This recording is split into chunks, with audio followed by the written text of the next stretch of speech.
Hi, welcome back to Wrestling Fun with Father and Son. I'm Father Matt, and this is Son. Hi. And this is the Blue Smackdown review for Smackdown 17th of the 1st, 2020. Started off with the Demon Kane. He came back and did a promo about the Royal Rumble.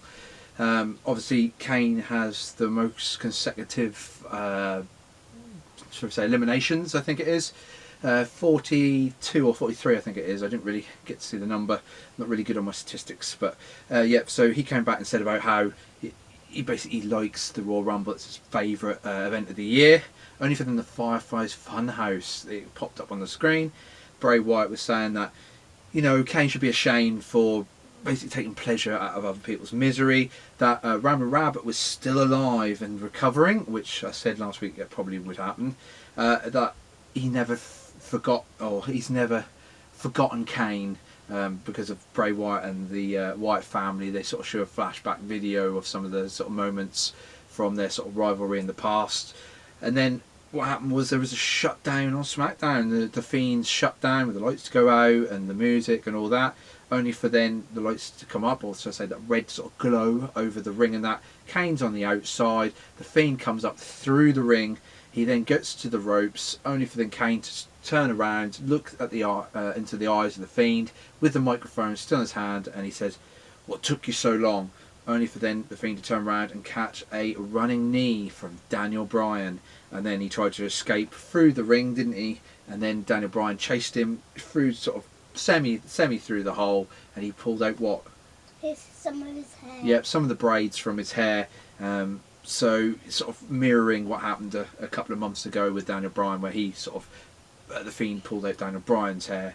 Then we had a backstage interview with Daniel Bryan where he said that they've got the Fiend on the run, and that he always escapes when he sort of puts him into trouble, and that he's going to name a stipulation for the Royal Rumble match, which was a strap match. Yep, a strap match. It means that Daniel Bryan will have a strap around his wrist. The other end of the strap attached to the Fiend's wrist, so he can't escape. And that sort of it's interesting. It's an interesting stipulation. Stipulation is the word of the day. Oh, it's First, going to be handcuffs. No, it's not. It's going to be like a leather strap. That's what it'll be.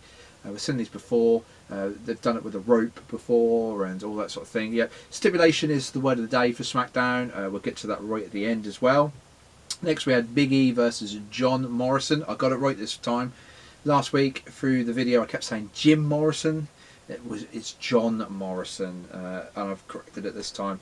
So yeah, this was an okay match. It was John Morrison's first match since coming back. So we see some of the sort of what he can do. Not the full-fledged repertoire of what he can do. Big E had Kofi, which is we have to point that out, and so John Morrison had the Miz. Again, they played a bit of a part. There was a point where Miz jumped up on the apron to try to cause a distraction, while John Morrison was on the turnbuckle, only for then Kofi Kingston to get into Maryse's face, and then John Morrison done that sort of side flip onto Kofi. But in the end, it was John Morrison who then got the Starship Pain sort of springboards, corkscrew thing. Really, really impressive win over Big E. Next we had tag team match. Not really much to it. Usos versus the Revival. Usos won. They were trying to have an interview with the Revival, only for their cameras to sort of cut away and see down the end of the corridor. It was Lacey Evans brawling with Sasha Banks and Bayley. Sasha Banks was on the floor clutching her ankle, while Evans and Bayley were sort of brawling. Then in the trainer's room, it was announced that Bayley would have to take Sasha Banks' place because she can't wrestle because of her injury. I think Sasha Banks has possibly got a real injury because she hasn't wrestled for the last few weeks. So, you know, it was what it was. There was a really messed up sort of promo by Bayley in the locker room, which was it was a little bit embarrassing. That saying she's going to put her on the line. That's what she said. She should have said, "I'm not going to put my title on the line," but she said, "I'm not going to put my on the line." So a bit of a mistake, and I think she knew it. Anyway, it was what it was. Lacey Evans versus Bayley. Woman's right finish from Evans, so they've got a match. There is a match at Royal Rumble, isn't there? Yep, Lacey Evans versus Bayley for the title. So, yep, there's a few matches made. We know a few more now going forward. Then we had Elias in the ring. trying to do a song. He gets interrupted by Shinsuke Nakamura with Sami Zayn and Cesaro, who don't talk about Elias. They kind of just talk about Strowman. He's not going to get a title match, basically. Then he said, we'll throw it back to Elias, you know, we interrupted you, continue. Elias then says, well, while you were doing that, I wrote a song about you.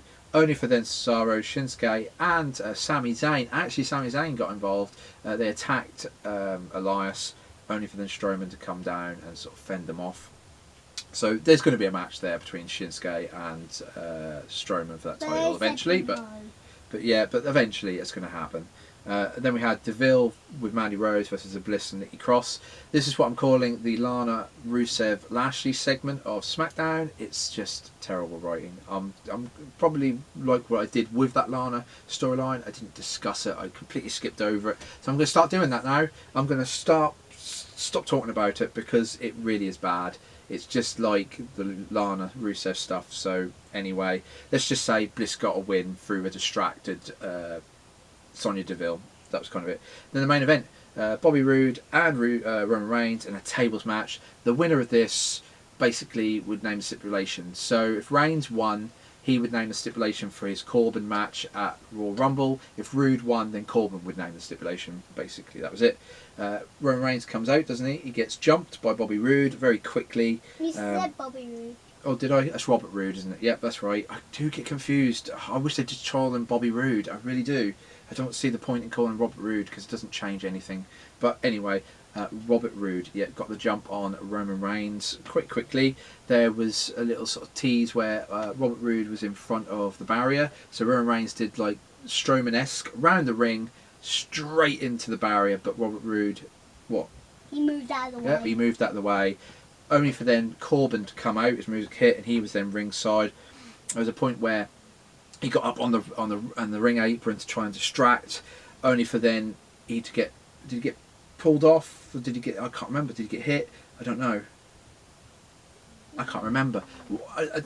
Anyway, after that sequence, I can't really quite remember. Ziggler rolled into the ring and super kicked Roman Reigns, and then they did a beat down, only for then the Usos to come out and put Ziggler through the desk.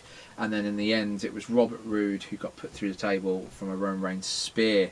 So Roman Reigns then announces his stipulation. He could have any stipulation in the world, a cage match. He could ban Ziggler, the rival. Yeah, but street fight. He could have a lot. He could have anything to stop the Corbin's entourage from being ringside. You know. He could have an unsanctioned match. Well, that's more of an AEW thing. But anyway, what was the stipulation? Full count anywhere. Full count anywhere. Why? I don't understand it. If I don't see the point in that, I don't understand why they've done that. Of a full count anywhere match. Yeah, I don't understand it. I really don't. You know, you've had Corbin and his entourage attacking you, pouring dog food on you for months now, and you really need to get rid of that team from ringside. So you really should just said, right, I'll ban your entourage from being ringside. It'll just be you and me in a match, and if they interfere, then you lose the match, or you have to do something embarrassing or something like that. They could have done something. He should have said if they interfere, so it's interfere. Well, you know, the thing is with a Falls Count Anywhere match now, Kai, is that, you know, Ziggler can interfere and the Revival can interfere, you know, and Robert Roode they can all interfere now, and they can all be in that match. But the Usos can interfere back, yeah, but it's still like a 5-on-3 attack. So I don't understand why they've done that. I don't understand it at all. I think they could have done a better stipulation. They could have done a Hell in a Cell. That would have been a cool match. They could have had a Hell in a Cell and a Nitro at the point that they could have lowered the cell during the Royal Rumble, and they could have had a Royal Rumble in the Hell in a Cell. That could have been a really good stipulation as well. That would have been a different spin on the match. But anyway, we'll see what happens at the Royal Rumble, which will be next Sunday. We've got to do predictions. I think we'll do the predictions sometime next week. I might do them Thursday. I don't think they're going to add any more matches after Thursday. They might add a couple of matches on SmackDown next week, but I don't know. To be fair, I think there's enough to go on there, I think, to do a predictions, and then we'll add it into the SmackDown review if there is. same sort of thing as we do every time. Anyway, yep, if you like this video, please like, comment and subscribe, and we'll see you in the next video, which will be AEW. AEW's Explosive Elite review, unless we'll say it again, unless there's anything noteworthy on Raw, but for the last couple of weeks there hasn't been, so we'll have to see. Anyway, I'll say goodbye, and say goodbye, Kai. Goodbye. Goodbye.